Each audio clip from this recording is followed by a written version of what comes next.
له مغزو څخه چې ډک نه وي د چا سر سی په اور پسې د هسې بې معنا سر چې به فرق پرې د تاوده او ساړه نشي اخره د هغو خلکو بلا سر چې تش میړه ځان بولي وایي بل نشته له سړو څخه یې بوله ما سیوا سر چې په خیال کښې بل ته بده جوړومه یاري پرېږدي د اجل په زور شي زما سر په ژوندي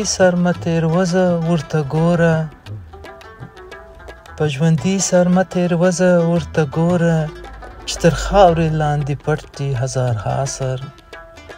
فرق د خره او د انسان عقل تمیز دی کنه دواړه سره یو دي هغه دا سر زه و تا ته اړ یم ته ماته مخلصه لوی کارونه پر مخ نه ځي په تنها سر